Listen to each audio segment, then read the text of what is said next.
ಭೂಸ್ವಾಧೀನದ ವಿರುದ್ಧ ರೈತರು ಮಾಡುತ್ತಿರುವ ಹೋರಾಟಕ್ಕೆ, ಹೈನುಗಾರಿಕೆ ಮೂಲಕ ಸ್ವಾವಲಂಬಿ ಬದುಕನ್ನು ಕಟ್ಟಿಕೊಂಡಿರುವ ರೈತ ಮಹಿಳೆಯರಿಗೆ,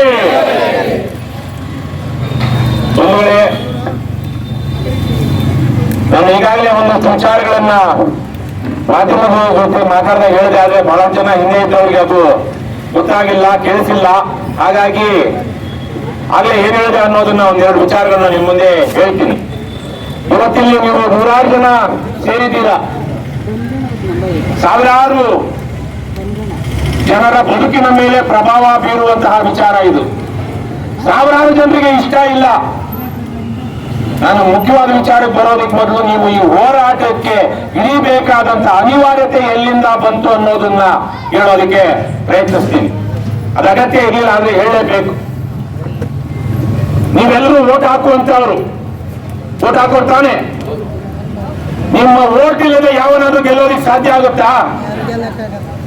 ನೀವೆಲ್ಲ ಗಟ್ಟಿಯಾಗಿ ನಾವು ವೋಟ್ ಹಾಕಲ್ಲ ಅಂದ್ರೆ ನಿಮ್ಮ ಹಳ್ಳಿ ಅಲ್ಲ, ಪಕ್ಕದ ಸುತ್ತಮುತ್ತ ಎಲ್ಲೆಲ್ಲೋ ಅದು ಪ್ರಭಾವ ಆಗುತ್ತೆ. ನಿಮ್ಮ ಜನರನ್ನ ಎದುರು ಹಾಕೊಂಡ ಯಾವತ್ತೂ ಗೆಲ್ಲಲ್ಲ. ನಿಜನಾ? ಆದ್ರೆ ಇವತ್ತು ಅವ್ರಿಗೆ ಭಯ ಇದೆಯಾ? ಮೊನ್ನೆ ಒಂದು ವಾರದ ಹಿಂದೆ ತಮಿಳುನಾಡಲ್ಲಿ ಚುನಾವಣಾ ಫಲಿತಾಂಶ ಬಂತು. ಅಲ್ಲಿ 2 ಪಕ್ಷಗಳು ಪೈಪೋಟಿ ಮೇಲೆ 1000, 5000, 10,000, 20,000 ರೂಪಾಯಿ ತನಕ ಒಂದು ಓಟು ಕೊಟ್ಟರು. ಅಲ್ಲಿ ದುಡ್ಡು ಕೊಡದೇ ಇದ್ದವರು ಇವತ್ತು ಗೆದ್ದು ಬಂದಿದ್ದಾರೆ. ನಮ್ಮ ಆನೇಕಲ್ ತಾಲೂಕು, ನಿಮ್ದು ನಮ್ದು ಅಕ್ಕಪಕ್ಕ ತಾಲೂಕೆ.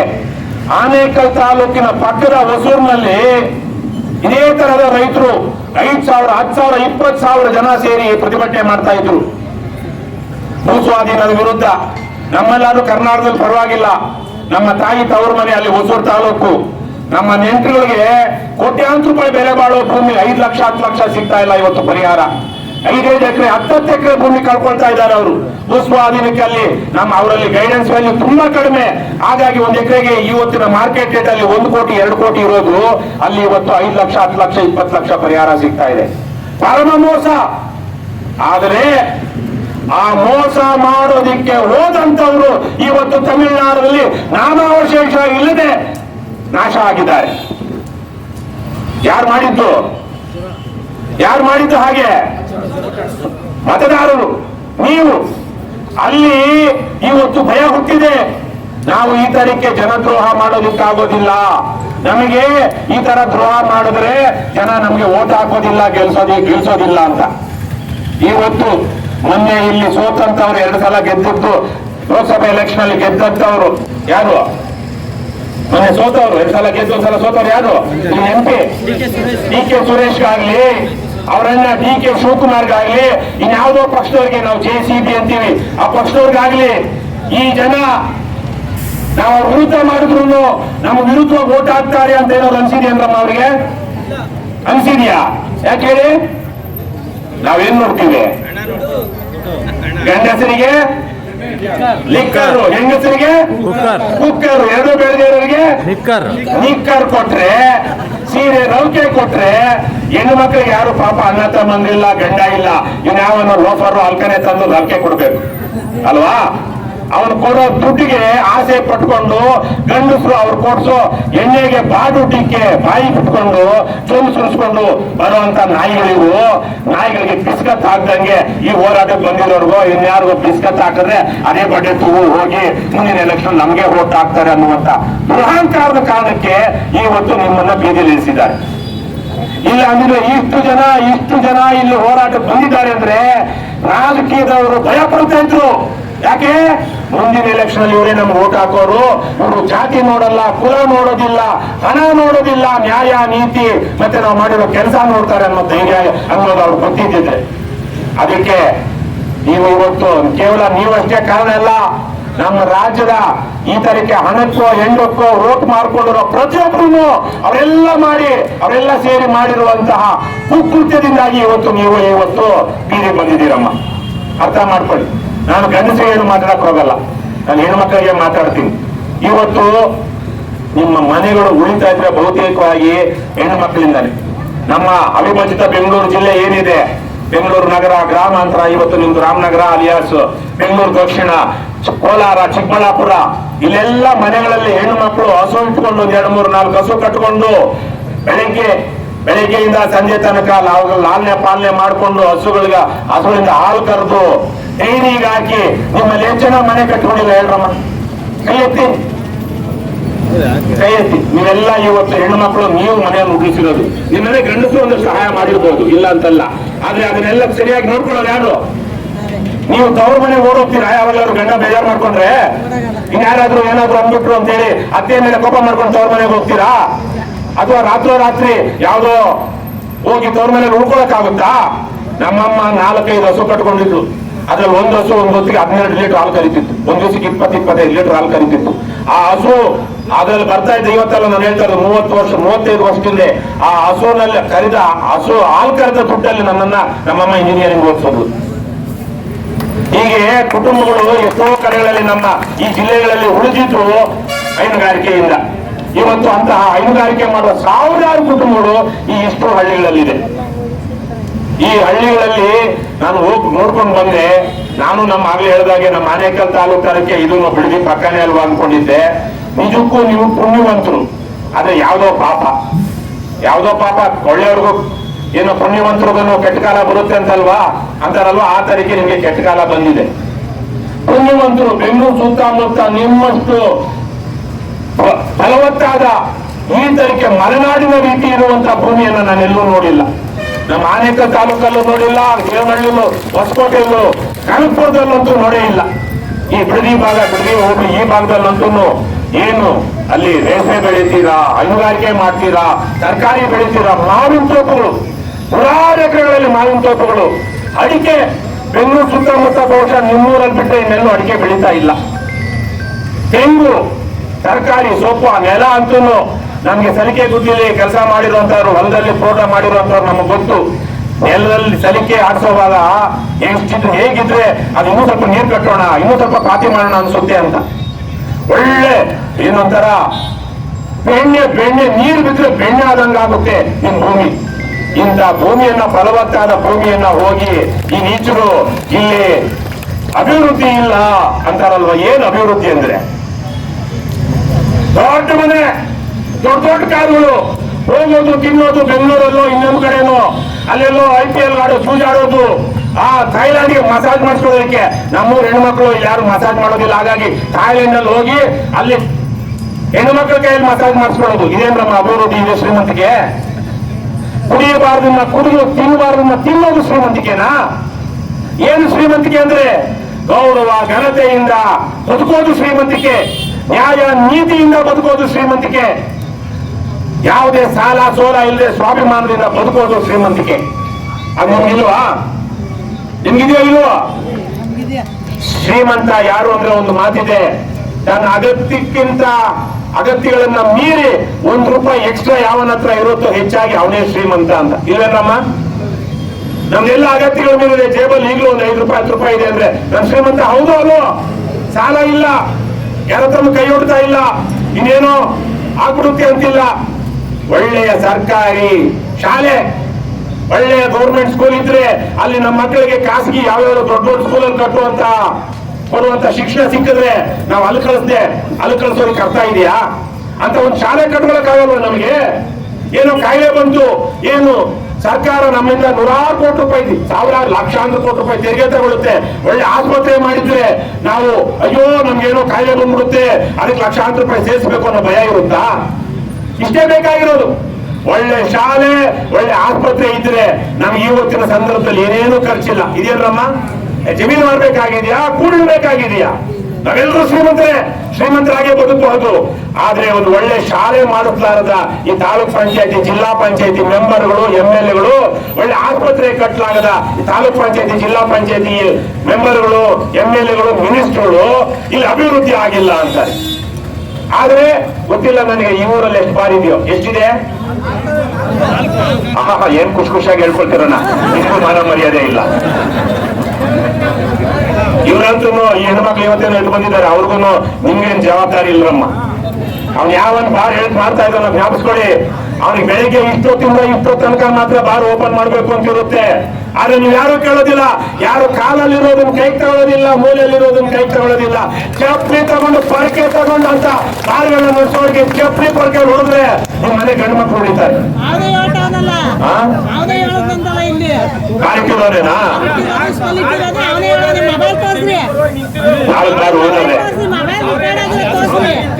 ಯಾವ್ದು ಇದೆಯಾ ಎಲ್ಲಪ್ಪ ಆದರ್ಶ ಇಂಗ್ಲಿಷ್ ಸ್ಕೂಲ್ ಅದ್ರ ಓನರ 4 ಜನ ರೈತರಿಲ್ಲ ಅಂತ ಅವನಿಗೆ ನಾನು ಇವತ್ತೇನು ಹೇಳಲ್ಲ. ಅವನು ಸಾಯೋದ್ರೊಳಗಡೆ ಏನಾಗ್ತಾನೋ ನಾವು ನೋಡೋಣ. ಒಂದು ಪ್ರಾಮಾಣಿಕವಾದ ಹೋರಾಟವನ್ನ, ಒಂದು ಪ್ರಾಮಾಣಿಕವಾದ ವಿಚಾರವನ್ನ ತನ್ನ ದುಡ್ಡಿನ ದರ್ಪದಿಂದ. ಹಾಗಾಗಿ ಅವ್ರು ಯಾರೋ ಹೇಳಿದ್ರು ಇವ್ರು ಯಾರೋ ಹೇಳಿದ್ರು ಅಂತಲ್ಲ. ಮೊದಲು ನೀವು ಹೆಣ್ಮಕ್ಳು ಈ ಬಾರ್ಗಳನ್ನ ನಿಲ್ಸೋದಕ್ಕೆ ಏನಾದ್ರು ಮಾಡ್ಬೋದು ನೋಡಿ. ಅವ್ನು ತಮಿಳ್ನಾಡಲ್ಲಿ ಬಂದ ತಕ್ಷಣ 700 ಬಾರ್ ಕ್ಲೋಸ್ ಮಾಡ್ದ. ಎಲೆಕ್ಷನ್ ಅಲ್ಲಿ ನೀವು ಹುಷಾರಾಗಿರ್ಬೇಕು. ಎಲೆಕ್ಷನ್ ಅಲ್ಲಿ ನಿಮ್ಮ 17-18 ವರ್ಷ ತುಂಬಿರೋ ಮಕ್ಕಳು ಯಾರ ಮನೆಯಲ್ಲಾದ್ರೂ ಇದ್ರೆ ಎಲೆಕ್ಷನ್ ನಡೆಯೋಷ್ಟು ದಿವಸ 1 ತಿಂಗಳ ಕಾಲ ಅವ್ರನ್ನ ಮನೆಯಿಂದ ಹೊರಗೆ ಬಿಡಬೇಡಿ. ಅವ್ರಿಗೆ ತೀರ್ಥ ದೀಕ್ಷೆ ಸಿಗುತ್ತೆ. ಹೊರಗೆ ಬಿಟ್ರೆ ಏನ್ ಸಿಗುತ್ತೆ? ಬಿಟ್ಟಿಯಾಗಿ ಬಾರು, ಬಿಟ್ಟಿಯಾಗಿ ಬೀರು, ಬಿಸ್ಕಿ. ಇಲ್ಲಿರೋ ಗಂಡಸರಿಗೆಲ್ಲ ಬಹುತೇಕ ಹಂಗೆ ಅಲ್ವಾ ಆಗಿರೋದು. ಎಲೆಕ್ಷನ್ ಟೈಮಲ್ಲಿ ನೀವೆಲ್ಲ ಬಹಳ ಅಭ್ಯಾಸ ಮಾಡ್ಕೊಂಡಿರೋದು. ಯಾರಾದ್ರು ಕುಡಿಯೋರಿದ್ರೆ ಎಲೆಕ್ಷನ್ ಟೈಮಲ್ಲೇ ಜಾಸ್ತಿ ಕುಡಿಯೋದು ಅವ್ರಿಗೆ ಅಭ್ಯಾಸ ಆಗಿರೋದು ಎಲೆಕ್ಷನ್ ಟೈಮಲ್ಲೇ. ಹಿಂಗೆಲ್ಲ ಗೊತ್ತು ಮನೆಗಳಲ್ಲಿ ಹೆಣ್ಮಕ್ಳಿಗೆ. ಇವೆಲ್ಲ ಈ ಹೋರಾಟ ಯಾಕೆ ಅನಿವಾರ್ಯ ಆಗಿದೆ ಅನ್ನೋದಕ್ಕೆ ಕಾರಣಗಳು ಅಂತ ನಾನು ಹೇಳ್ತಾ ಇದ್ದೀನಿ. ಫಲವತ್ತಾದ ಭೂಮಿ ಇಲ್ಲಿ ಅದೇನೇನೋ ಅಭಿವೃದ್ಧಿ ಆಗಿಲ್ಲ. ನಮ್ಮಲ್ಲಿ ಏನೇನು ಅಭಿವೃದ್ಧಿ ಆಗಬೇಕು, ಇದಕ್ಕಿಂತ ಅಭಿವೃದ್ಧಿ ಆಗ್ಬೇಕಾ? ಅದೇ ಜನರ ಅಭಿವೃದ್ಧಿ ಅಲ್ಲ, ದುಡ್ಡಿನ. ಅದೇ ಆ ದುಡ್ಡು ಇಟ್ಕೊಂಡು ಎಲ್ಲಿ ಹೋಗ್ತಾರೆ? ಬೆಂಗಳೂರು 5 ಸ್ಟಾರ್ ಹೋಟ್ಲಿಗೆ ಹೋಗ್ತಾರೆ. ಯಾವನ ಸಿನಿಮಾದವ್ರನ್ನೋ ಸಿನಿಮಾ ತಗೊಳ್ಳೋ ಕರೆಸ್ಕೊಳ್ತಾರೆ, ಡ್ಯಾನ್ಸ್ ಮಾಡ್ತಾರೆ. 2, 3, 4 ಜನ ಒಂದು ರೂಮ್ ಹೋಗಿ ಬರ್ತಾರೆ. ಅಲ್ಲಿ ಡ್ರಗ್ಸ್ ತಗೊಳ್ತಾರೆ. ಕೊನೆಗೆ ಇನ್ನೇನೋ ನೆಗೆದು ಬೀಳ್ತಾರೆ. ಅದು ಅಭಿವೃದ್ಧಿ. ಇವರಿಗೆ ಗೌರವ ಘನತೆಯಿಂದ ಮಾನ ಮರ್ಯಾದೆಯಿಂದ ಬದುಕೋದು ಅವ್ರಿಗೆ ಅಭಿವೃದ್ಧಿ ಆಗನ್ಸಲ್ಲ. ಹಾಗೆ ನಾನು ಹೇಳಿದಾಗೆ ನಾವು ಯಾರ ಹತ್ರನು ಕೈ ಚಾಚೆ ನಮ್ಮ ದುಡಿಮೆಯಲ್ಲಿ, ನಮ್ಮ ಶ್ರಮದಲ್ಲಿ ಬಸವಣ್ಣನ ಒಂದು ವಚನ ಹೇಳ್ತೀನಿ, ಕೇಳಿಸ್ಕೊಳ್ಳಿ. 2 ವಚನ ಹೇಳ್ತೀನಿ. ಮನೆಯೊಳಗೆ ನಿಂತಾನೋ ಇಲ್ಲವೋ. ಏನಮ್ಮ ಅರ್ಥ ಆಗುತ್ತಲ್ಲ ನೋಡಿ. 900 ವರ್ಷಗಳಿಂದ ಬಸವಣ್ಣ ಅಚ್ಚ ಕನ್ನಡದಲ್ಲಿ ಎಲ್ಲಿ ಬೀದರಲ್ಲಿ ಕಲ್ಯಾಣ ಅನ್ನೋ ಊರಲ್ಲಿ ಹೇಳಿದ ಮಾತಿದ್ದು. ಇಲ್ಲಿಂದ ಅಲ್ಲಿಗೆ 900 ಕಿಲೋಮೀಟರ್. ಕನ್ನಡದಲ್ಲಿ ಅವತ್ತು ಹೇಳ್ತಾನೆ, ಮನೆಯೊಳಗೆ ನಿಂತಾನೋ ಇಲ್ಲವೋ. ಹೊಸ್ತಿಲಲ್ಲಿ ಹುಲ್ಲು ಹುಟ್ಟಿ ಮನೆಯೊಳಗೆ ರಜೆ ತುಂಬಿ. ಹೊಸ್ತಿಲಲ್ಲಿ ಹುಲ್ಲು ಅಂದ್ರೆ ಗೊತ್ತಾಯ್ತಲ್ವಾ ಏನು? ಮನೆಯ ಹೊಸ್ತಿಲಲ್ಲೇ ಹುಲ್ಲು ಕಳ್ಕೊಂಡ್ಬಿಟ್ಟಿದೆ. ಮನೆಯೊಳಗೆ ಏನ್ ತುಂಬಿ? ರಜಾ ಅಂದ್ರೆ ಕಸ ತುಂಬಿ. ಮನೆಯೊಳಗಡೆ ಇದ್ದಾನ? ಯಾರಾದ್ರೂ ಮನೇಲಿ ಇದ್ದಾರ? ಒಡತಿ ಆದ್ರೂ ಇದ್ದಾಳ? ಇಲ್ಲ. ತನುವಿನಲ್ಲಿ ಹುಸಿ ತುಂಬಿ. ತನು ಅಂದ್ರೆ ಏನು? ದೇಹದಲ್ಲಿ ಅದಕ್ಕೇನು? ದೇಹದಲ್ಲಿ ಶಕ್ತಿ ಇಲ್ಲ, ತಾಕತ್ತಿಲ್ಲ. ಇವಾಗೆಲ್ಲ ಏನೋ ಬಾರ್ಗೋಗಿ ತಿಂದ್ಕೊಂಡು, ಬರೀ ಆ ಬಾಡ್ ತಿಂದ್ಕೊಂಡು, ಹಂದಿ ಮಾಂಸ ತಿಂದ್ಕೊಂಡು, ತಿನ್ಬಾರ್ದನ್ನ ತಿಂದ್ಕೊಂಡು, ದಿವಸಕ್ಕೆ ಶಿಟ್ ಹಾಕೊಂಡು ಅವ್ರ ಮೈಯೆಲ್ಲ ಕಾಯಿಲೆಗಳು. ಇಲ್ವೇನಮ್ಮ? ಹುಸಿ ನೋಡೋದಕ್ಕೆ ಮಾತ್ರ 3 kg. ಯಾರಾದ್ರೂ ಬಿದ್ರೆ ಪಾಪ ಇಲ್ಲಿ ಯಾರೋ ಸಣ್ಣವರು, ನಾನು ಸ್ವಲ್ಪ ಹಂಗೆ ಇದ್ದೀನಿ, ನಮ್ಮ ನಾಗರಾಜ್ ಮೇಲೆ ಬಿದ್ದು ನಾಗರಾಜು ಅಪ್ಪಚ್ಚಿನೇ. ಆ ತರಕ್ಕೆ ಅನುವಿನಲ್ಲಿ ಹುಸಿ ತುಂಬಿ ಮನದೊಳಗೆ ವಿಷಯ ತುಂಬಿ. ಏನ್ ವಿಷಯ ಅಂದ್ರೆ ವಿಚಾರ ಅಲ್ಲ. ಕಾಮ, ಕ್ರೋಧ, ಲೋಭ, ಮೋಹ, ಮದ, ಮಾತ್ಸರ್ಯ ಅಂತಾರಲ್ವಾ, ಈ ತರಹದ ವಿಶೇಷವಾಗಿ ಆಸೆ, ದುರಾಸೆ ತುಂಬಿ ಮನದೊಳಗೆ ವಿಷಯ ತುಂಬಿ ಆ ಮನೆಯಲ್ಲಿ ಮನೆಯೊಡೆಯನಿಲ್ಲ. ಇವ್ರು ಎಷ್ಟು ಸಂಪಾದನೆ ಮಾಡಿದ್ರೆ ಏನು? ಆತ್ಮ ಇದೆಯಾ ಅಲ್ಲಿ? ಆ ದೇಹದಲ್ಲಿ ಆತ್ಮ ಇದೆಯಾ? ದೇಹದಲ್ಲಿ ನ್ಯಾಯ ಇದೆಯಾ? ದೇಹದಲ್ಲಿ ನೀತಿ ಇದೆಯಾ? ಅದಕ್ಕೆ ಇವತ್ತು ಯಾವನೋ ದೊಡ್ಡ ಬಾರ್ಗಳನ್ನ ಮಾಡ್ಕೊಂಡು, ಇನ್ನೊಂದೇನೋ ಮಾಡ್ಕೊಂಡು, ಇಲ್ಲಿರೋ ರೈತರಲ್ಲ, ಇವರೆಲ್ಲ ರೈತರ ಭೂಮಿ ನಾವು ತಗೊಂಡ್ಬಿಟ್ಟು ರೈತರನ್ನ ಉದ್ಧಾರ ಮಾಡ್ಬಿಡ್ತೀವಿ ಅಂತ ಹೇಳ್ತಿದಾರಲ್ವಾ. ಬಸವಣ್ಣ ಇನ್ನೊಂದು ವಚನ ಕೇಳಿಸ್ಕೊಳ್ಬೇಕು ಅವರು. ಪಾಪಿಯ ಧನ ಪ್ರಾಯಶ್ಚಿತ್ತಕ್ಕಲ್ಲದೆ ಸತ್ಪಾತ್ರಕ್ಕೆ ಸಲ್ಲದಯ್ಯ. ನ್ಯಾಯ ಹಾಲು ನ್ಯಾಯಂಗಲ್ಲದೆ ಗೊತ್ತೇನವ ನೈವೇದ್ಯಕ್ಕೆ ಸಲ್ಲದಯ್ಯ. ಅರ್ಥ ಆಯ್ತೇನಮ್ಮ? ಪಾಪಿಯ ಧನ ಏನು? ಧನ ಅಂದ್ರೆ ಹಣ. ಪಾಪಿ ಮಾಡಿದಂತ ಹಣ ಅವನು ಅಯ್ಯೋ ನಾನೇನೇನೋ ತಪ್ಪುಗಳು ಮಾಡ್ಕೊಂಡ್ಬಿಟ್ಟೆ, ಮಾಡಬಾರ್ದು ಮಾಡಿದೆ ಅಂದ್ಕೊಂಡು ಪ್ರಾಯಶ್ಚಿತ್ತ ಅನುಭವಿಸಿ ಕೊಡುತ್ತಾನಲ್ವಾ, ಅಂತ ಪ್ರಾಯಶ್ಚಿತ್ತ ಪಶ್ಚಾತ್ತಾಪಕ್ಕಲ್ಲದೆ ಅವನ ಹಣ ಏನಕ್ಕೂ ಉಪಯೋಗ ಬರೋದಿಲ್ಲ. ಸತ್ಪಾತ್ರಕ್ಕೆ ಒಳ್ಳೆ ಕೆಲಸಕ್ಕೆ ಬರೋದಿಲ್ಲ. ಹೇಗೆ ನಾಯಿ ಹಾಲು ಯಾವ್ದು ಕುಡಿಯುತ್ತೆ? ನಾಯಿ ಮರಿನೇ, ನಾಯಿಗೆಲ್ಲ ನೈವೇದ್ಯ ಇಡ್ತಾರ. ಹಾಲು ಹಸು ಹಾಲು ತಗೊಂಡೋಗಿ ದೇವ್ರ ಮುಂದೆ ನೈವೇದ್ಯಕ್ಕೆ ಇಡ್ತಾರ. ಅದೇ ರೀತಿಲೇ ಶರಣರಿಗಲ್ಲದೆ ಮಾಡುವ ಅರ್ಥ ವ್ಯರ್ಥ ಕಂಡಯ್ಯ. ಇವ್ರು ಯಾರೋ ದುಡ್ಡು ಮಾಡಿದ್ರು ಒಳ್ಳೇದಕ್ಕೆ, ಒಳ್ಳೆಯವರಿಗೆ, ಒಳ್ಳೆ ವಿಚಾರಕ್ಕೆ ಖರ್ಚು ಮಾಡದೆ ಅಲ್ಲೆಲ್ಲೋ ಹೋಗಿ ಥಾಯ್ಲೆಂಡ್ ಅಲ್ಲಿ ಮಸಾಜ್ ಮಾಡಿಸ್ಕೊಂಡು, ಇನ್ನೆಲ್ಲೋ ಹೋಗಿ ಜೂಜಾಡ್ಕೊಂಡು ಇವ್ರು ಸಂಪಾದನೆ ಮಾಡಿ ಅಥವಾ ಹಾಳು ಮಾಡ್ತಾರಲ್ವಾ, ಅದು ಪೂರ್ತಿ ವ್ಯರ್ಥ. ಅದರಿಂದ ಏನೇನು ಉಪಯೋಗ ಇಲ್ಲ ಅಂತ ಇವ್ರು ದುಡ್ಡು ಮಾಡಿರೋ ಅಂತ ತಿಳ್ಕೊಳ್ಬೇಕು. ವಿಶೇಷವಾಗಿ DK ಶಿವಕುಮಾರ್ ಅವರು ಇವತ್ತು ನಾನು ಹೇಳಿದಂತ 2 ಮಾತುಗಳನ್ನ ಕೇಳಿಸ್ಕೊಳ್ಬೇಕು. ಅವ್ರಿಗೆ ಏನ್ ಗೊತ್ತಾಗಿದೆಯೋ ಗೊತ್ತಿಲ್ಲ. ಅವ್ರ ತಮ್ಮನ್ಗಂತೂ DK ಶಿವಕುಮಾರ್, DK ಸುರೇಶ್ ಇಬ್ರು ಇಲ್ಲಿ ಓಡಾಡಿದ್ದಾರೆ. ನಮ್ಮಾಗ ಓಡಾಡಿದಾರೋ ಇಲ್ವೋ ಗೊತ್ತಿಲ್ಲ. ಬೀರು ಬಿಸಿಲು ಇದೆ ನಮ್ಮ ಅಲ್ವಾ, ನಮ್ಮ ಬೀರು ಬೇಸಿಗೆನಲ್ಲಿ ಇಷ್ಟು ಸಮೃದ್ಧವಾಗಿದೆ ಈ ಭೂಮಿ ಅಂದ್ರೆ ಮಲೆನಾಡು. ಈ ಭೂಮಿ ಮಳೆಗಾಲದಲ್ಲಿ ಹೇಗಿರುತ್ತೆ? ನಿಮ್ಗೆ ಹೊಟ್ಟೆ ಉರಿಯಲ್ವಾ? ನೀವೇನು ಊಟಿಗೆ ಹೋಗ್ಬೇಕಾ, ಕೊಡೆಕೊನೆಲ್ಗೆ ಹೋಗ್ಬೇಕಾ? ಮಳೆಗಾಲದಲ್ಲಂತೂ ನಿಮ್ಮೂರು ಭೂ ಸ್ವರ್ಗ ಅಂತ ಹೇಳ್ಬೇಕು. ನೀವು ಭೂ ಸ್ವರ್ಗ ಈ ಭೂಮಿ.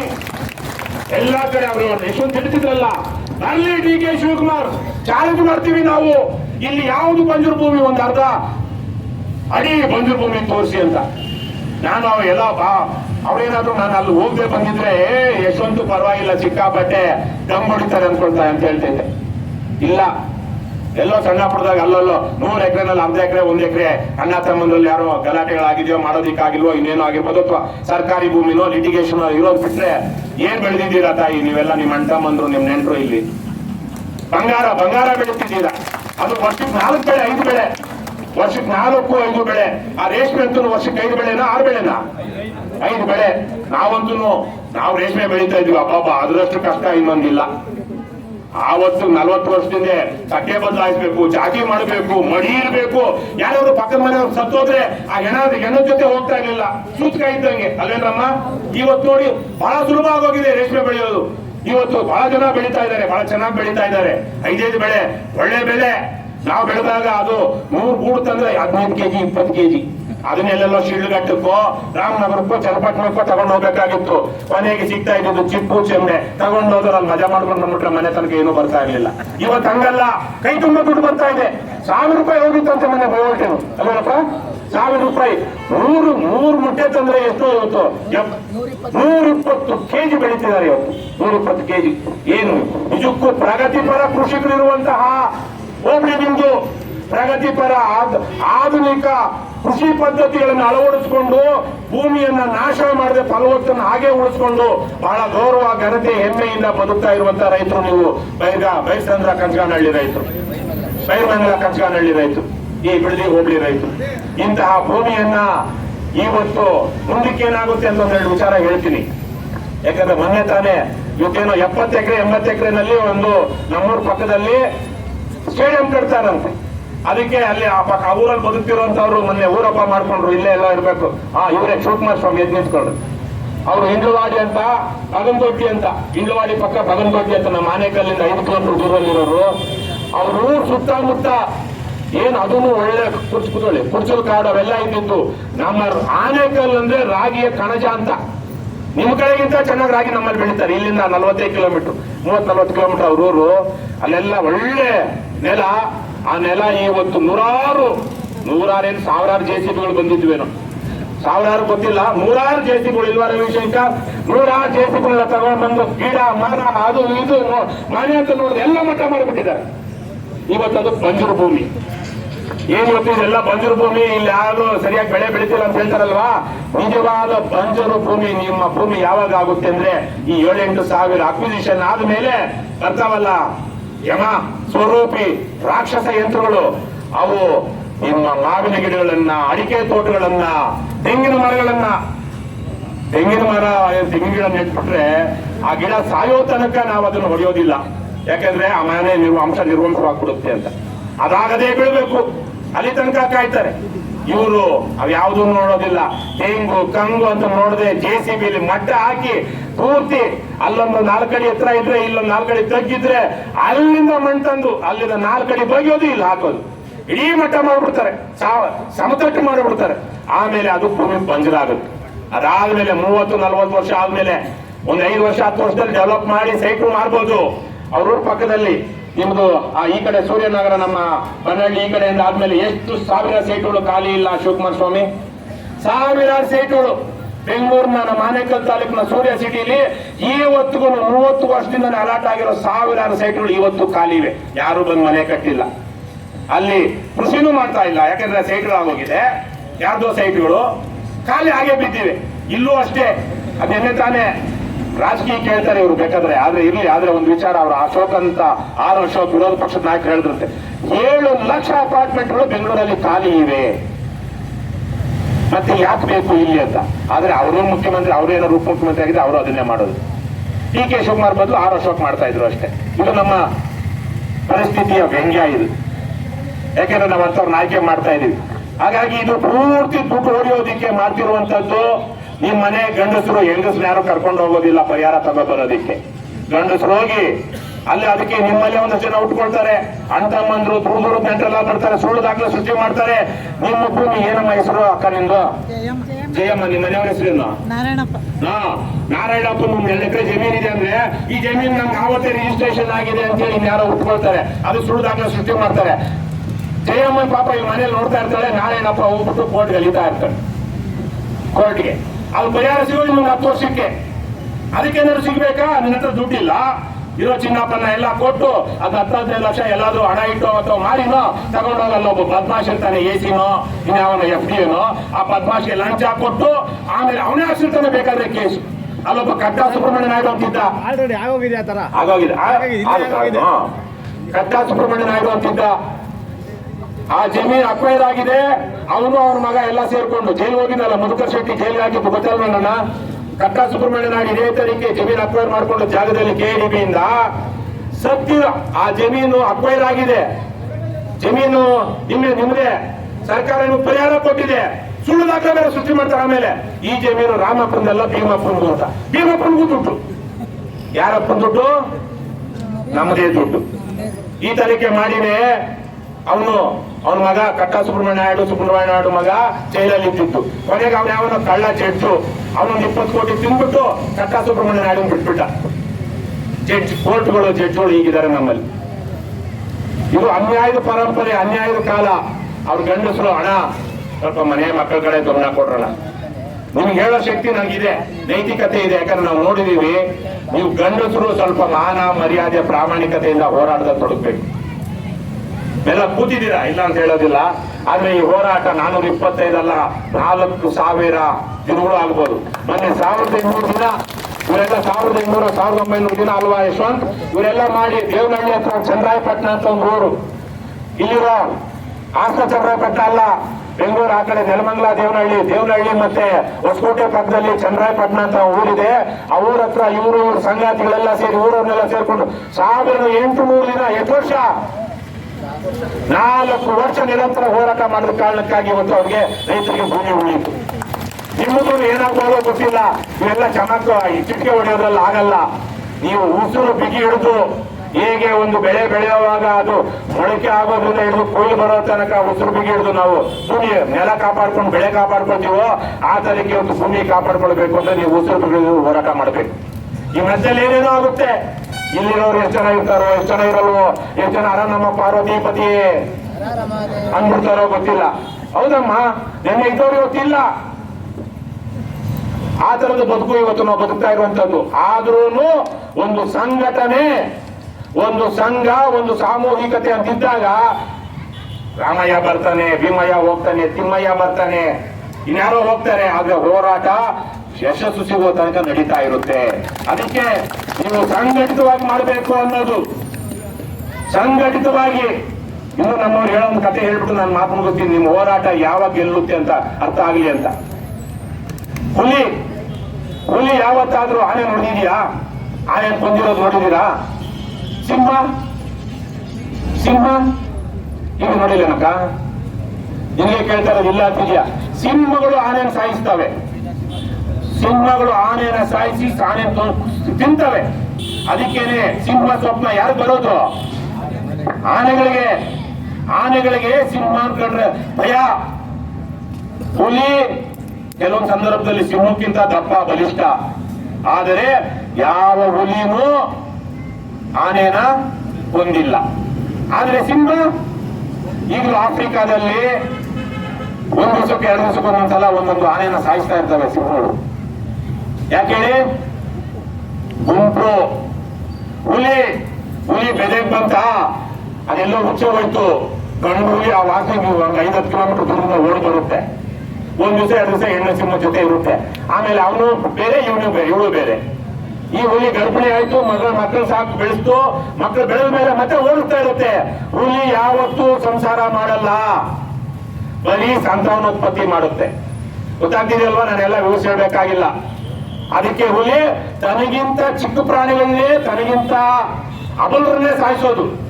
ಯಾವ್ದೋ ಹಸು ಸಿಕ್ಕಿದ್ರೆ, ಕುರಿ ಸಿಕ್ಕಿದ್ರೆ, ಜಿಂಕೆ ಸಿಕ್ಕಿದ್ರೆ. ಆದ್ರೆ ಸಿಂಹ ದೊಡ್ಡಕ್ಕೆ ಏನಪ್ಪದು ಚಿರಾಫೆ ಎಷ್ಟು ದೊಡ್ಡ ಪ್ರಾಣಿ, ಅಂತದನ್ನ ಆನೆಯನ್ನ ಸಣ್ಣವನು ತಿಂತಾವೆ, ಇಲ್ಲ ಅಂತಲ್ಲ. ಆದ್ರೆ ಸಿಂಹಗಳು ಯಾವತ್ತೂ ಗುಂಪಲ್ಲಿರ್ತವೆ. ಒಂಟಿ ಸಲಗ ಅಂತೀವಿ, ಆನೆಗಳು ಅಷ್ಟೇ ಗುಂಪಲ್ಲೇ ಇರೋದು. ಯಾವುದೋ ಒಂದೊಂದು ಮಾತ್ರ ಬೇರೆ ಕಾರಣಕ್ಕಲ್ಲಿ ಯಾರು ಯಜಮಾನ್ರು ಆಗ್ಬೇಕು ಅಂತ ಗಲಾಟೆ ಬಂದಾಗ ಓಡಿಸ್ಬಿಡ್ತವೆ ಕೆಲವೊಂದು ಗಂಡಾನೆಗಳು ಸೇರ್ಕೊಂಡು. ಒಂದು ಗಂಡಾನೆನ ಅವು ಒಂಟಿ ಸಲಗ, ಅವೇನೇ ಸ್ವಲ್ಪ ಅಡಿಗಳ ಮೇಲೆ ಬರುವಂತದ್ದು. ಅವು ಅಷ್ಟೇ ಹಿಂದಲ್ಲಿರ್ತವೆ ಆನೆಗಳು. ಆದರೆ ಸಿಂಹಗಳು ಆಗ ಹೇಳಿದಂಗೆ ಹುಲಿ ತನಕ ನೀವು ಹೋರಾಟ ಮಾಡಿದ್ರೆ, ನಾನು ಹೀರೋ ಅಂದ್ರೆ ನಿಮ್ ಹೋರಾಟ ಗೆಲ್ಲಲ್ಲ. ನೀವು ಸಿಂಹಗಳ ತರ ಇರ್ಬೇಕು. ಸಿಂಹಿಣಿಗಳು ಆಕ್ಚುಲಿ ಗಂಡಸರು ಸಿಂಹಗಳಲ್ಲಿ ಇನ್ನೊಂದು ಕತೆ ಕೇಳ್ಕೊಳ್ಳಿ. ನಾವು ಪ್ರಾಣಿಗಳೇ, ಮನುಷ್ಯರೇನು ಬೇರೆ ಏನು ಅಲ್ಲ. ಗಂಡು ಸಿಂಹಗಳು ಪ್ರೊಟೆಕ್ಷನ್ ಕೊಡ್ತವೆ. ಬೇಟೆಯಾಡೋದು ಯಾವು ಗೊತ್ತಲ್ವಾ ಮೇಡಮ್? ಯಾರು ನೀವೆಲ್ಲ ನೋಡ್ಬೇಕು, ನ್ಯಾಷನಲ್ ಜಿಯೋಗ್ರಫಿ. ಮಕ್ಕಳಷ್ಟೇ ಅಲ್ಲ, ನೀವು ದೊಡ್ಡವ್ರು ನೋಡ್ಬೇಕು. ಹೆಣ್ಣು ಸಿಂಹಗಳು ಬೇಟೆಯಾಡೋದು, ಗಂಡು ಸಿಂಹಗಳು ರಕ್ಷಣೆ ಕೊಡೋದು. ಆಗ ಮನುಷ್ಯರು ಅವ್ರು ಮಾಡ್ಲಿ, ನಾವೆಲ್ಲ ಹೋರಾಟ ಮಾಡ್ತೀವಿ ಅಂತೆಲ್ಲ. ಇವತ್ತಿನ ಹೋರಾಟ ಇವತ್ತು ಗೆಲ್ಲಬೇಕು ಅಂದ್ರೆ ಹೆಣ್ಣು ಮಕ್ಕಳಿಗೆ ಗೆಲ್ಲಿಸ್ಕೊಳ್ಬೇಕು. ಅಷ್ಟಕ್ಕೆ ನಾನು ಹೇಳ್ತಾ ಇದ್ದೀನಿ. ಯಾಕಂದ್ರೆ ಗಂಡು ಮಕ್ಕಳಿಗೆ, ಗಂಡಸರಿಗೆ ನಿಮ್ಮಷ್ಟು ಬದ್ಧತೆ ಆಗ್ಲಿ, ನಿಮ್ಮಷ್ಟು ಅನಿವಾರ್ಯತೆ ಆಗ್ಲಿ ಇರೋದಿಲ್ಲ. ಆಚೆ ಹೋದ ತಕ್ಷಣ ಅವನ ಕಥೆನೇ ಬೇರೆ, ಅವನ ಮನಸ್ಸೇ ಬೇರೆ. ಎಲ್ಲೆಲ್ಲೋ ಮಸಾಲೆ ದೋಸೆ ಹೋಗ್ಬಿಡ್ತಲ್ಲ. ಈಗ ಯಾರು ಮಸಾಲೆ ದೋಸೆಗೆ ಆಸೆ ಪಡಲ್ಲ. ಎಲ್ರಿಗೂ ಬಿರಿಯಾನಿನೇ ಬೇಕು. ಏನ್ ಬೇಕಮ್ಮ? ಅಥವಾ ಇನ್ನೇನ್ ಬೇರೆ ಏನಾದ್ರು ಹೇಳ್ದ? ಮಟನ್ ಚಾಪ್ಸು, ಬಿರಿಯಾನಿ, ಅದ್ರ ಜೊತೆಗೆ ನಂಚ್ಕೊಳ್ಳೋದಕ್ಕೆ ಚಾಕ್ನ, ಬಾಟ್ಲು ಇವೇ ಬೇಕು. ಹೋರಾಟದಲ್ಲಿ ಪ್ರಾಮಾಣಿಕವಾಗಿ ಭಾಗವಹಿಸಿ ಹೋರಾಟ ಯಶಸ್ವಿ ಆಗಬೇಕು ಅಂದ್ರೆ ನೀವು ಕಾನೂನು ಭಂಗ ಚಳವಳಿಯನ್ನು ಮಾಡಬೇಕು. ಮೊನ್ನೆ ಇಲ್ಲೇನ್ ಮಾಡಿದ್ರಲ್ಲ ರಸ್ತೆ ತಡೆ, ಆ ತರದ ರಸ್ತೆ ತಡೆಗೆ ನೀವು ಹೆಣ್ಣು ಮಕ್ಕಳು ಮುಂದೆ ನಿಂತ್ಕೊಂಡು ಕಾನೂನು ಭಂಗ ಚಳವಳಿ ಮಾಡಬೇಕು, ಅಸಹಕಾರ ಚಳವಳಿ ಮಾಡಬೇಕು, ಶಾಂತಿಯುತವಾಗಿ ಅಹಿಂಸಾತ್ಮಕವಾಗಿ ಮಾಡಬೇಕು. ನಿಮ್ಮಲ್ಲಿ ಯಾರೋ ಬೇಕು ಅಂತಂದ್ರೆ ಈ ಪುಂಡ್ರು ಪೋಖ್ರು ಇರ್ತಾರಲ್ಲ, ಯಾರೋ ಬಾರಿಗೆ ಇಟ್ಟಿರೋನು, ಅವನ ಕಡೆ 4 ಜನ ಕಳ್ಸ್ಬಿಡ್ತಾನೆ. ತಗೊಂಡೋಗಲ್ಲದು ಬಾಟ್ಲಿಗೆ ಪೆಟ್ರೋಲ್ ಹಾಕೊಂಡು ಹೊಡೆದ್ಬಿಡು, ಬೆಂಕಿ ಹಚ್ಬಿಡು ಅಂತ ಒಂದು ಗಾಡಿಗೆ. ಪೊಲೀಸರು ಕಾಯ್ತಾ ಇರ್ತಾರೆ, ಯಾಕೋ ಎಲ್ಲಿದಾರೋ ಗೊತ್ತಿಲ್ಲ. ಅವ್ರು ಪೊಲೀಸರು ಅದಾಗ್ಲಿ ಅಂತ ಬಂದು ಲಾಠಿ ತಗೊಂಡು ಹುಡುಗನ ಹೊಡೆದು ಬಿಡ್ತಾರೆ. ಹಾಕಿದವನು ಯಾರು? ಅವ್ನು ಯಾವನೋ ಲೋಕರು, ಹೋರಾಟನ ಹಾಳು ಮಾಡ್ಬೇಕು ಅಂದ್ಕೊಂಡಿರೋನು. ಅದಕ್ಕೆ ನೀವು ಮೈಯೆಲ್ಲ ಎಚ್ಚರವಾಗಿರ್ಬೇಕು. ಪೊಲೀಸರು ನಂಬಾರ್ದು. ಇವತ್ತು ಪೊಲೀಸರು ಸಹ ಅವರ ಆಳುಗಳು, ನಿಮ್ಮ ಸೇವಕರಲ್ಲ ಅವರು, ಅವರ ಆಳುಗಳು. ಸುಳ್ಳು ಮೊಕದ್ದಮೆ ಹಾಕ್ತಾರೆ. ಎಷ್ಟು ಕೇಸ್ ಇದೆ ಇಷ್ಟೊಂದು ನಿಮ್ಮ ಮೇಲೆ? ತುಂಬಾ ಇದೆಯಾ? ನನ್ನ ಮೇಲೆ 13 ಕೇಸ್ ಇದೆಯಮ್ಮ. ನ್ಯಾಯ ಕೇಳೋದಕ್ಕೆ ಹೋಗಿರೋದಕ್ಕೆ. ಇವು ನಮ್ಮ ಕರ್ತವ್ಯಕ್ಕೆ ಪುಟ್ಕೋಸಿ ಕೇಸ್ ಅದು. ಆದ್ರೆ ಬೇಲ್ ತಗೊಳ್ಬೇಕು. ಬೇಲ್ ತಗೊಳ್ಳಿಲ್ಲ ಜೈಲ್ ಕಳಿಸ್ತಾರೆ. ನಾನು ಒಂದು ದಿವಸ ಜೈಲಲ್ಲಿ ಬಂದಿದ್ದೀನಿ. ಅದೇ ನಿಮ್ಮೇಲೆ ಹಾಕ್ತಾರೆ, ಭಯ ಪಡಬೇಡಿ ಅಣ್ಣ. ಕೋರ್ಟು ನಮ್ದೇ, ಜೈಲು ನಮ್ದೇ, ಸರ್ಕಾರವೇ ನಮ್ದೇ, ದೇಶನೇ ನಮ್ದು. ಆ ಪೊಲೀಸರು ಅಲ್ಲಿ ಯಾರೋ ಅಲ್ಲಿದಾರಲ್ಲ ಪೊಲೀಸರು, ನಾವು ನೀವು ಸ್ವಲ್ಪ ಲೆಕ್ಕ ಹಾಕಿದ್ರೆ ನಮ್ಗೆ ಯಾರೋ ದೂರ ಸಂಬಂಧಿಕರು ಇರ್ತಾರೆ. ಆ ಜೈಲಲ್ಲಿರೋರು ನಮ್ಮ ಸಂಬಂಧಿಕರು ಇರ್ತಾರೆ. ಜಡ್ಜಿಗಳೇನು ಅದೇನೋ ದೊಡ್ಡ ವಿಗ್ ಹಾಕೊಂಡು ಕೂತ್ಕೊಳ್ತಾ ಇದ್ರಲ್ಲ ಬ್ರಿಟಿಷ್ ಎಲ್ಲ ಜಡ್ಜಿಗಳು, ಅವರು ನಮ್ಮ ಅಣ್ತಮ್ಮಂದ್ರೆ. ನಾನು ವಾಸ ಮಾಡ್ತಿರೋ ಜಾಗದಲ್ಲಿ ಒಂದು 500 ಜನ ಜಡ್ಜಿಗಳಿದ್ದಾರೆ. ಎಷ್ಟು ಹೇಳಿ? 500 ಜನ. ಜುಡಿಷಿಯಲ್ ಬ್ಲಾಕ್ ಅಂತ ಕೋರಮಂಗಲದಲ್ಲಿ, NGV ಅಲ್ಲೇ ಪಕ್ಕದಲ್ಲೇ. ಅವರೆಲ್ಲ ಎಲ್ಲಿಂದ? ಅಮೆರಿಕದಿಂದ ಬಂದ್ರ, ಇಂಗ್ಲೆಂಡಿಂದ ಬಂದ್ರ? ಅವರು ನಮ್ಮವರೇ. ಭಯ ಪಡಬೇಡಿ. ಆದ್ರೆ ಕಾನೂನು ಭಂಗ ಮಾಡಿ ಕಾನೂನು ಕೈಗೆ ಎತ್ಕೋಬೇಡಿ. ಅವರು ಇದಕ್ಕೆ ಬರ್ತಾರ ಸರ್ವೆ ಗಿರ್ವೆ ಮಾಡೋದಿಕ್ಕೆ, ನೀವು ಅಡ್ಡ ಮಲಗಬೇಕು. ಯಾವ ಗಾಡಿ ಒಳಗಡೆ ಬಿಡಬಾರ್ದು. ಆವಾಗ ರಸ್ತೆ ತಡೆ ಮಾಡಬೇಕು. ನೋಡಿ ಅಲ್ಲಿ ಹೋರಾಟ ಮಾಡ್ತಾ ಇದ್ದಾರೆ ಮದ್ದೂರಲ್ಲಿ, ಊರಲ್ಲಿ ಬಿಚ್ಚಲಗೆರೆ ಅಂತ ಹಳ್ಳಿ. ಸುನಂದ ಜಯರಾಮ್ ಅಂತ ಅವ್ರನ್ನೂ ಒಂದು ದಿವಸ ಕರ್ಕೊಂಡು ಬನ್ನಿ. ಯಶವಂತ್ ಒಳ್ಳೆ ಹೆಣ್ಮಗಳು, ರೈತ ಹೋರಾಟಗಾರ್ತಿ. ಇಡೀ ರಾಜ್ಯದಲ್ಲಿ ರೈತ ಹೋರಾಟಗಾರರಲ್ಲಿ ಬಹಳ ದೊಡ್ಡ ಹೆಸರು ಸುನಂದ ಜಯರಾಮ್. ಕೇಳಿದ್ದೇನಮ್ಮ? ಅವ್ರ ಊರನ್ನ ಮದ್ದೂರು ನಗರಸಭೆಗೆ ಸೇರಿಸ್ಬಿಡ್ತಿದ್ದಾರೆ. ಅದಕ್ಕೆ ಅಲ್ಲಿನೂ ಒಂದು 50-100 ಜನ ಆಗಿರ್ಬೇಕು, ಇನ್ನೂ ಜಾಸ್ತಿ ಆಗಿರ್ಬೇಕು. 2-3 ತಿಂಗಳಿಂದ ಹೋರಾಟ ಮಾಡ್ತಾ ಇದ್ದಾರೆ. ಊರಿಗೆ MLA ಬಂದು ಪರಕೆ ತಗೋತೀವಿ ಅಂತ ಹೇಳಿ ಪರಕೆ ತೋರಿಸಿದ್ರು, ನಿಜಕ್ಕೂ ತೋರಿಸಿದ್ರು ಹೆಣ್ಮಕ್ಳು. ಅವರಲ್ಲಿ ಯಾವ್ದೋ ಹೆಣ ಹಾಕ್ಬಿಟ್ಟು ಅದಕ್ಕೆ ಕದ್ದು ಮುಚ್ಚಿ ಬಂದು ಸತ್ತೋಗಿದ್ದಕ್ಕೆ ಕದ್ದು ಮುಚ್ಚಿ ಬಂದು ನೋಡ್ಕೊಂಡು ಹೋದ MLA. ಅವನಿಗೆ ಬೇರೆ ದಿವಸದಲ್ಲಿ ಬರೋದಕ್ಕೆ ಧೈರ್ಯನೇ ಇಲ್ಲ. ಯಾಕಂದ್ರೆ ಹೆಣ್ಮಕ್ಳು ತೀರ್ಮಾನ ಮಾಡಿದ್ದಾರೆ, ಅವನು ಬಂದ್ರೆ ಪರಕೆ ನೋಡ್ತೀವಿ ಅಂತ. ಹಾಗಂತೇಳಿ ಪರಕೆ ನೋಡಿ ಅಂತ ಹೇಳ್ತಾ ಇಲ್ಲ, ಅವೆಲ್ಲ ಮಾಡ್ಬೇಕು ಅಂತ ಹೇಳ್ತಾ ಇಲ್ಲ. ಆದ್ರೆ ನೀವು ರಸ್ತೆ ತಡೆ ಮಾಡೋದು, ಇನ್ನೊಂದು ಹೋರಾಟ ಮಾಡಲೇಬೇಕು. ಇದು ತೀವ್ರವಾಗಬೇಕು. ಬೇರೆ ಬೇರೆ ಇನ್ನೊಂದು ಜನ ನೀವೆಲ್ಲ ಕೇಳಿ, ಇವ್ರದ್ದೆಲ್ಲ ಸಹಾಯ ತಗೊಂಡು ರಾಜ್ಯದ ಬೇರೆ ಬೇರೆ ಇರೋರ್ನ ಕರೆಸಿ ನೀವು ನನಗೆ ಮಾಡ್ದಂಗೆ ಮಾಡ್ರಣ. ಸುಮ್ಮನೆ ಯಾರೋ ಬರ್ತಾರೆ, ನಾವೊಂದು ಬಂದ್ಬಿಟ್ಟು ರೆಡಿ ಇದೆಯಾ ಸಿಂಹಾಸನ, ಇಲ್ಲಿ ಕೂತ್ಕೊಂಡು ಭಾಷಣ ಮಾಡ್ಬಿಟ್ಟು ಉಪದೇಶ ಮಾಡೋ ತರ ಬಿಡಬೇಡಿ. ತೋರಿಸ್ಕೊಂಡು ಬನ್ನಿ ಊರು. ನೀವು ತೋರಿಸ್ತಿಲ್ಲ ಅಂದಿದ್ರೆ ನಂದು ಉಪದೇಶ ಆಗ್ತಾ ಇತ್ತು. ನೀವು ತೋರಿಸಿದ್ ನಾಗರಾಜ್ ಒಳ್ಳೆ ಕೆಲಸ ಮಾಡಿದ್ರು, ನಮ್ಮ ಕಣ್ಣು ತೆರೆಸಿದ್ರಿ ನೀವು. ಆ ತರಕ್ಕೆ ಕರ್ಕೊಂಡು ಹೋಗೋದು 2 ಗಂಟೆ ಪರವಾಗಿಲ್ಲ, ಊರು ತೋರಿಸ್ಕೊಂಡು ಬನ್ನಿ. ನಿಮ್ ಸುತ್ತಮುತ್ತ ಊರಲ್ಲಿ ಹೆಂಗ್ ಬದುಕ್ತಿದ್ದಾರೆ ಏನೋ ಒಂದಷ್ಟು ತೋರಿಸ್ಕೊಂಡ್ ಬಂದವ್ರು. ಸಾಕು, ಅಷ್ಟೇ ಸಾಕವ್ವ, ಅಷ್ಟೇ ಸಾಕು. ಇನ್ನು ಅದಕ್ಕಿಂತ ಬೇಕಾ? ಅನ್ನ ಬೆಂದಿದೋ ಇಲ್ಲ ಅನ್ನೋದಕ್ಕೆ ಅನ್ನ ಎಲ್ಲ ತಿನ್ಬಿಟ್ಟು ನೋಡ್ತೀಯ ನೀನು? ತಿಂದ್ಬಿಟ್ಮೇಲೆ ಏನು ಉಳಿಯುತ್ತೆ? ಎಷ್ಟು ನೋಡ್ತೀಯ? ಒಂದು ಅಗಳು ನೋಡ್ಮೇಲೆ ಗೊತ್ತಾಗುತ್ತೆ ಅನ್ನ. ಅಷ್ಟೇ, ಇಷ್ಟು ನೋಡ್ಕೋ ಇಷ್ಟೇ. ಇವ್ಲೇನ್ ಕಡಿಮೆ ಹೋಗಿಲ್ಲ, 15-20 ಕಿಲೋಮೀಟರ್ ಹೋಗಿಲ್ವ ನಾವು? ಯಾವ್ಯಾವ್ದೋ ಹಳ್ಳಿಗಳ ಮೇಲೆ ಹೋಗಿ ಬಂದ್ವಿ, 10 ಹಳ್ಳಿಗಳ ಮೇಲೆ. ಹಾಗಾಗಿ ತೋರಿಸ್ಕೊಂಡು ಬನ್ನಿ, ಅವ್ರಿಗೂ ಸಹಾಯ ಕೇಳಿ. ನಿಮ್ ಹೋರಾಟ ಇಷ್ಟಕ್ಕೆ ಗೆಲ್ಲಲ್ಲ. ಯಾಕಂದ್ರೆ ನಿಮ್ಮ ವಿರುದ್ಧ ಇರೋರು ಯಾರು? ಬ್ರಹ್ಮರಾಕ್ಷಸರು. ಸಾಮಾನ್ಯ ಮನುಷ್ಯರು ಅವರನ್ನು ಅಲ್ಲಾಡ್ಸೋದಕ್ಕೆ ಆಗೋದಿಲ್ಲ. ಮದೋನ್ಮತ್ತ ದುಷ್ಟ ದುರುಳ ಧೂರ್ತ ರಾಜ್ಕುಮಾರ್ ಹೇಳ್ತಾರಲ್ಲ ಇದರಲ್ಲಿ, ಅದು ವಿಷ್ಣುಗೆ ಹೇಳೋದು. ಆ ತರಕ್ಕೆ ಮದೋನ್ಮತ್ತ ದುಷ್ಟ ದುರುಳ ಧೂರ್ತರು ನಿಮ್ಮ ವಿರುದ್ಧ ಇರೋದು, ನಿಮ್ಮ ಭೂಮಿಯನ್ನು ಆಕ್ರಮಿಸ್ಕೊಳ್ಬೇಕು ಅಂತ ಬರ್ತಿರೋದು. ಇವ್ರ ಮನಸ್ಥಿತಿ ಹೇಗಿದೆ ಅಂದ್ರೆ, ಆಗ್ಲೇ ಹೇಳ್ತಾ ಇದ್ದೆ, ಸಾಮೂಹಿಕ ಅತ್ಯಾಚಾರಿಗಳ ಮನಸ್ಥಿತಿ ಇವ್ರದ್ದು. ಅದು ಇದು ಅಂತ ನೋಡಲ್ಲ. 15-20 ಜನ ಸೇರ್ಕೊಂಡು ಫೂಲಂದೇವಿ ಕತೆ ಕೇಳಿದೀವಲ್ಲ, ಇನ್ನು ಆವಾಗ ಆಗ್ತಾ ಇರುತ್ತಲ್ಲ. ಆ ಹೆಣ್ಣು ಮಗಳು ಪಾಪ ಅವಳು ಸಾಯ್ತಾ ಇದ್ದಾಳೆ, ರಕ್ತ ಬರ್ತಾ ಇದೆ ಅಂದ್ರೂ ಇನ್ಯಾವನೋ ನೀಚ ಹೋಗೋನು, ಹತ್ತವನು ಅಂತ ಹಿಂದೆ ಹೋಗೋನು ರೇಪ್ ಮಾಡ್ತಾನಲ್ಲ, ಅವ್ರಿಗೇನು ಮನುಷ್ಯತ್ವನೇ ಹೋಗ್ಬಿಟ್ಟಿರುತ್ತೆ. ಈ ತರದ ಮನಸ್ಥಿತಿ ಇರೋರು ಮಾತ್ರ ಈ ಭೂಮಿಯನ್ನ ಇದ್ರ ಮೇಲೆ ಇದನ್ನ ತಗೊಂಡು ಕಬಳಿಸ್ಕೊಂಡು ಅತ್ಯಾಚಾರ ಮಾಡಬೇಕು ಅಂತ ಹೋಗ್ತಿರೋದು. ಇದರಲ್ಲಿ ಇನ್ನೂ ಅನೇಕ ವಿಚಾರಗಳಿದೆ. ನಾನು ನಮ್ಮ ರಾಮನಗರ ಯಲ್ಲಪ್ಪ ಅವರು, ಗಂಗಾಧರ್ ಯಲ್ಲಪ್ಪ ಇವರು, ದಾದಾ ಏನವರು ಮುರ್ತಾಜಾ ಭಾಷಾ, ಅಲ್ಲೆಲ್ಲ ಇದ್ದಾರೆ. ಅಣ್ಣ ಕೈ ಮುಗಿತೀನಿ, ವಾರಕ್ಕೊಂದ್ಸಲ 1 ದಿವಸ 2 ದಿವಸ 3 ದಿವಸ ಬಂದು ಇಲ್ಲಿ ಬೆಂಬಲ ಕೊಟ್ಟು ಹೋಗ್ರಪ್ಪ. ದೇವಸ್ಥಾನಕ್ಕೆ ಹೋಗಿ ನೀವು ನಮಾಜ್ ಮಾಡಕ್ ಹೋಗ್ತಿರಲ್ಲ, ದೇವಸ್ಥಾನಕ್ಕೆ ವಾರಕ್ಕೊಂದ್ಸಲ ಪೂಜೆ ಮಾಡಕ್ ಹೋಗ್ತಿರಲ್ಲಣ್ಣ, ಹಂಗ್ ಬಂದ್ರಣ್ಣ. ಬಂದು ಇವ್ರ ಜೊತೆ ಕೂತ್ಕೊಳ್ಳಿ, ಯಾರು ಮಾತಾಡಿಸ್ಲಿ ಬಿಡ್ಲಿ. ಜೀವನ್ ಇದು ಮುಗಿಯೋ ತನಕ ಇವರು ಜೀವನ್ ಅಂತ ನಮ್ಮ ಪಕ್ಷದ ರಾಜ್ಯ ಜಂಟಿ ಕಾರ್ಯದರ್ಶಿ ರಾಮನಗರ ಬೆಂಗಳೂರು ದಕ್ಷಿಣ ಜಿಲ್ಲಾ ಉಸ್ತುವಾರಿ, ಅವ್ರಿಗೂ ನಾನು ಹೇಳ್ತಾ ಇದ್ದೀನಿ, ವಾರಕ್ಕೆ 1 ದಿವಸನಾದ್ರೂ ಯಾರು ಇರ್ಲೇ ಬಿಡ್ಲಿ, ನೀವು 1 ದಿವಸ ಬಂದು ಹೋರಾಟಕ್ಕೆ ಬೆಂಬಲ ಕೊಟ್ಟು ಹೋಗ್ಬೇಕು. ಏನೇನ್ ಮಾಡ್ಬೋದು ಲೈವ್ ಮಾಡಿ, ಇನ್ನೊಂದು ಮಾಡಿ, ಒಂದು ಪತ್ರಿಕಾ ಹೇಳಿಕೆ ಕೊಡಿ. ಸಾಧ್ಯ ಆದ್ರೆ ಇನ್ಯಾವ್ದಾದ್ರು ಈ ತರ ಹೋರಾಟದಲ್ಲಿರೋ ನಮ್ಮ ಪಕ್ಷದಲ್ಲಿ ಒಂದು ಜನ ಗೊತ್ತಲ್ವಾ, ಕನ್ನಡ ಪರ ಹೋರಾಟಗಾರರು, ರೈತ ಹೋರಾಟಗಾರರು, ಅಥವ್ರದವ್ರೆಲ್ಲ. ದೊರೆಸ್ವಾಮಿ ಅವರು ನಾನೇ ಕರ್ಕೊಂಡ್ ಬಂದ್ಬಿಡ್ತಾ ಇದ್ದೆ. ದೊರೆಸ್ವಾಮಿ ಅವರನ್ನ, ಎಸ್ ದೊರೆಸ್ವಾಮಿ ಅವರು ಗೊತ್ತಲ್ವ, ನಮ್ಮ ಸ್ವಾತಂತ್ರ್ಯ ಹೋರಾಟಗಾರರು, 103 ವರ್ಷ. SR ಹಿರೇಮಠ ಆರೋಗ್ಯವಾಗಿದ್ರೆ ಅವ್ರನ್ನೂ ನಾನೇ ಕರ್ಕೊಂಡು ಬರ್ತಾ ಇದ್ದೆ. ಅವ್ರಿಗೆ ಇತ್ತೀಚೆಗೆ ಅನಾರೋಗ್ಯ ಆಗಿ ಧಾರವಾಡದಲ್ಲಿದ್ದಾರೆ. ಎಷ್ಟೊಂದು ನಿಮ್ಗಂತೂ ಸಾಕಷ್ಟು ಸಂಪರ್ಕಗಳಿದೆ. ಅದವ್ರದ್ದೆಲ್ಲ ಕರ್ಕೊಂಡು ಬಂದು ಒಂದು ಜನಾಭಿಪ್ರಾಯ ರೂಪಿಸ್ತಾ ಹೋಗಿ, ಆಮೇಲೆ ನೀವೆಲ್ಲ ಏನಿದ್ದೀರಾ, ಈ ಹೆಣ್ಣು ಮಗಳು ಕರೆಕ್ಟ್ ಆಗಿರೋದು, ಮಿಕ್ಕವ್ರು ನೀವೆಲ್ಲ ಫೇಸ್ಬುಕ್ ಲೈವ್ ಬಳಸ್ತಿರೋ ನೀವು ಯಾರು ಸರಿ ಇಲ್ಲ. ಹೆಣ್ಮಕ್ಳು ಬಳಸ್ಬೇಕು. ನೀವು ಯಾರ ಹತ್ರ ಆದ್ರೂ ಫೇಸ್ಬುಕ್, ಇನ್ಸ್ಟಾಗ್ರಾಮ್ ಇದೆ ಅನ್ನೋರು ವಿಡಿಯೋ ಮಾಡ್ಕೊಂಡು ವಿಡಿಯೋ ಹಾಕ್ಬೇಕು, ನೀವೇ ಮಾತಾಡಬೇಕು. ನಮ್ಮ ಆನೇಕಲ್ ತಾಲೂಕಿನ ಅಲ್ಲಿ 1000 ಎಕರೆ ಕೇವಲ ಜುಜುಬಿ ಪುಡ್ಗೋಸಿ 1000 ಎಕರೆ ನಿಮ್ಗೆ ಹೋಲಿಸಿದ್ರೆ 1000 ಎಕರೆ ಅಲ್ಲಿ ಭೂಸ್ವಾಧೀನ ಆಗ್ತಾ ಇದೆ. ಅಲ್ಲಿ ಹೆಣ್ಣು ಮಕ್ಕಳು ಎಲ್ಲೋ ಸಾಫ್ಟ್ವೇರ್ ಕೆಲಸ ಮಾಡೋರು ಕೂಡ ಇದೇ ತರಕ್ಕೆ ಬಂದು ರಾತ್ರಿ ಹಗಲು ಅಲ್ಲೇ ಉಳ್ಕೊಂಡು ಅಲ್ಲೇ ಕೆಲಸ ಮಾಡ್ತಾ ಆ ಹೋರಾಟದ ವಿಚಾರಗಳನ್ನ, ಫೋಟೋಗಳನ್ನ ಫೇಸ್ಬುಕ್ ಅಲ್ಲಿ, ಪೇಪರ್ಗಳಿಗೆಲ್ಲ ಕಳಿಸ್ತಾ ಇರ್ತಾರೆ. ಏನಮ್ಮ ನೀವೆಲ್ಲ ಸ್ವಲ್ಪ ಫೇಸ್ಬುಕ್ ಬಳಸುವಂತವ್ರು, ಗೊತ್ತಿರುವಂತವ್ರು ವಿಡಿಯೋ ಮಾಡ್ಕೊಳ್ಳಿ. ಈ ಹೋರಾಟ ಗೆಲ್ಲಬೇಕು. ಈ ಭೂಮಿ ಹೋದ್ರೆ ನಮ್ಗೇನು ಬದುಕಿಲ್ಲ. ಇಂಥ ಫಲವತ್ತಾದ ಭೂಮಿಯನ್ನ ಒಳ್ಳೆ ಹೊಡೆಯೋದಕ್ಕೆ ಬರ್ತಾ ಇದ್ದಾರೆ ನೀಚರು. ಇದನ್ನ ನಾವು ನೀವು ಗೊತ್ತಾದ ಭಾಷೆಯಲ್ಲಿ, ಹೇಳ್ಬೇಕಾದ ರೀತಿಯಲ್ಲಿ, ಅದೇನು ಯಾವುದೋ ಪಂಡಿತರ ತರ ಆ ಕನ್ನಡ ಮಾತಾಡಬೇಕು, ಈ ಕನ್ನಡ ಮಾತಾಡಬೇಕು ಅಂತಿಲ್ಲ. ಸರಳವಾಗಿ ನಿಮ್ಗೆ ಬರುವಂತ ಭಾಷೆಯಲ್ಲೇ. ಇವ್ರದ್ದು ಏನೋ ಹೆಸರಂದೆಲ್ಲಮ್ಮ, ಜಯಮ್ಮ ನಮ್ಮ ಅತ್ತೆ ಸೋದರತ್ತೆ ಹೆಸರು. ಜಯಮ್ಮ ಏನನ್ಸುತ್ತೆ ಜಯಮ್ಮ ಅಂತ ವಿಡಿಯೋ ಮಾಡ್ರಕ್ಕ. ಏನಮ್ಮ ನಿನ್ನ ಹೆಸರು? ಚೈತ್ರ.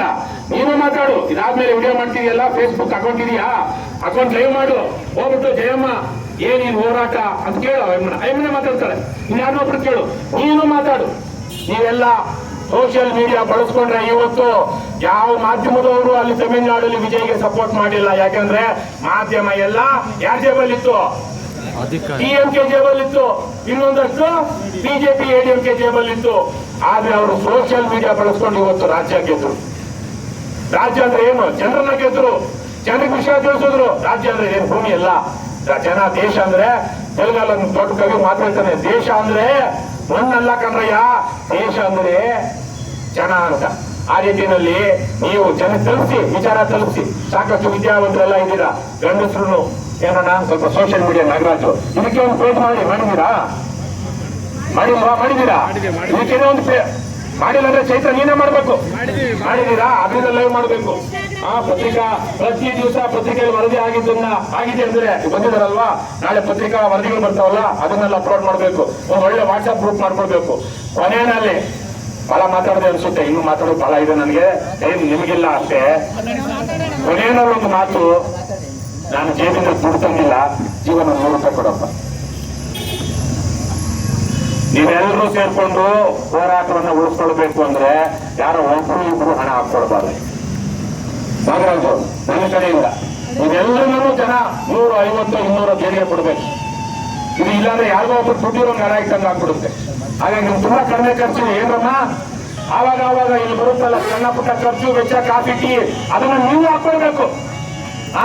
ಭಗತ್ ಸಿಂಗ್ ಬೇರೆಯವ್ರ ಮನೆಯಲ್ಲೆಲ್ಲ ಹುಟ್ಟಬೇಕಾಗಿರೋದು, ನಮ್ಮ ಮನೆಯಲ್ಲಿರೋನು ಭಗತ್ ಸಿಂಗ್ ಆಗಬೇಕು.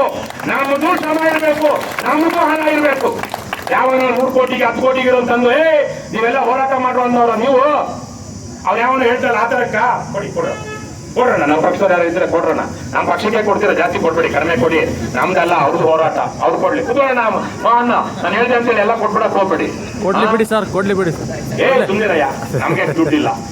ಈಗ ನಾವು ಪೆಟ್ರೋಲ್ ಯಾರು ಹಾಕ್ತಾರೆ, ಅದಕ್ಕೆ ಅವ್ರೇ ಹಾಕ್ಬೇಡಿ. ಇಲ್ಲೇನ್ರಮ್ಮ ನೋಡಿ ಅಣ್ಣ, ವೆರಿ ಗುಡ್. ಇವೆಲ್ಲ ಈ ತಾರೀಕೆ ನೀವು ಹೆಣ್ಣು ಮಕ್ಕಳು ಬುದ್ಧಿ ಕಟ್ಕೊ ಬರ್ಬೇಕು. ಮನೆಯಿಂದ ಬೇರೆ ಕೊಡ್ಬೇಕು. ಇದಕ್ಕೆಲ್ಲ ಮಾಡಿ ಈ ತರ ಆವಾಗ ಈ ಹೋರಾಟ ನಿಮ್ಮ ಕೈಯಲ್ಲಿರುತ್ತೆ. ಇಲ್ಲ ಇದು ಯಾರೋ ಪೆಂಡಾಲ್ ಹಾಕ್ತೋನ್ ಕೈಯಲ್ಲಿರಲ್ಲ ಹೋರಾಟ. ನಾನು ಸೂಕ್ಷ್ಮ ಹೇಳ್ತಾ ಇದ್ದೀನಿ, ಅರ್ಥ ಮಾಡ್ಕೊಂಡ್ರೆ ಉಳಿತೀರಾ. ಬುದ್ಧಿ ಇದ್ರೆ ಬೂ ತಿಂತೀರಾ, ಇಲ್ಲಾಂದ್ರೆ ಏನಾಗುತ್ತೋ ಗೊತ್ತಿಲ್ಲ. ಕೇಳ್ತಾ ಅನ್ನದಾತ ರೈತರಿಗೆ, ಸ್ವಾಭಿಮಾನಿ ಮಹಿಳೆಯರಿಗೆ, ಭೂಸ್ವಾಧೀನ ವಿರುದ್ಧದ ಹೋರಾಟಕ್ಕೆ ಜೈ ಜವಾನ್, ಜೈ ಜವಾನ್, ಭ್ರಷ್ಟರೇ, ನಾಡ ಪ್ರೇಮಿಗಳೇ, ಲಂಚ ಮುಕ್ತ ಕರ್ನಾಟಕ, ಭ್ರಷ್ಟಾಚಾರ ಮುಕ್ತ ಕರ್ನಾಟಕ, ಬಸವಣ್ಣನ ಕಲ್ಯಾಣ ಕರ್ನಾಟಕ, ಕುವೆಂಪುರವರ ಸರ್ವೋದಯ ಕರ್ನಾಟಕ, ಕರ್ನಾಟಕ ಮಾತೆಗೆ, ಕನ್ನಡ ಭುವನೇಶ್ವರಿಗೆ, ಶ್ರೀಗನ್ನಡಂ ಗೆಲ್ಗೆ, ಬಾಳ್ಗೆ ಏನೇ ಆಗಲಿ ಒಗ್ಗಟ್ಟಿರಲಿ, ಒಳ್ಳೆಯದನ್ನು ಮಾಡಿ ಮಾಡುತ್ತಲೇ ಇರಿ. ಜೈ ಹಿಂದ್, ಜೈ ಕರ್ನಾಟಕ. ನಮಸ್ಕಾರ.